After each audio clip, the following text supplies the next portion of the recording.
პიგმენტაცია აწუხებს ყოველ მეორე ადამიანს იმის მიხედვით, რა შეკითხვებით შემოდის ჩემთან პროფილში, ეს არის ყველაზე პოპულარული შეკითხვა.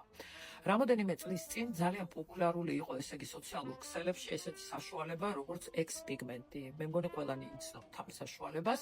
გაგიგიათ მაინც, თუ არ გიხმარიათ, მინდა ცოტა გაგარკვიოთ, რა საშუალებაა ეს.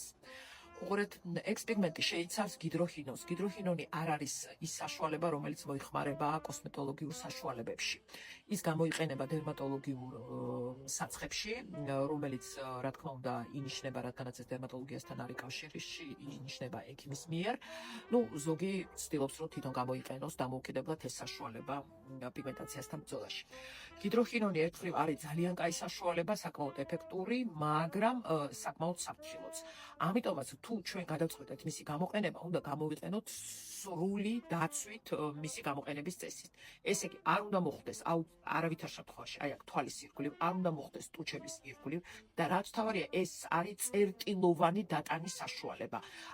ჩვენ მიჩვეულები ვართ, რომ დავუშვათ მჟავეებს და კოსმეტოლოგიურ სერუმებს მისვამ თელსახეზე, ეს არა, მხოლოდ წერტილოვანი დატანა. წერტილოვნად უნდა დავიტანოთ იმ ადგილზე, სადაც გვაქვს პიგმენტი. უნდა გავაკეთოთ ეს საღამოს, აბსოლუტურად მშრალ სახეზე, გავაკეთოთ საღამოს და დილით აუცილებლად უნდა ვიხმაროთ მზის დამცავი საშუალება, რადგანაც არ გავიუარესოთ მდგომარეობა. თუ 2 თვის მანძილზე ჩვენ ვერ მივახციეთ შედეგს, მაგ შემთხვევაში ჩვენ უნდა აუცილებლად გავაჩეროთ ამის გამოყენება.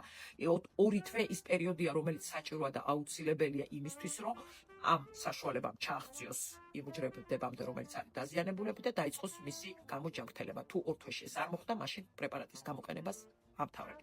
მაგრამ მე მაინც კი ირჩევთ, რომ ესე იგი გამოვიყენოთ ეს საშუალება მხოლოდ და მხოლოდ დერმატოლოგის ან კოსმეტოლოგის რეკომენდაციის და მეთვალყურეობის ქვეშ.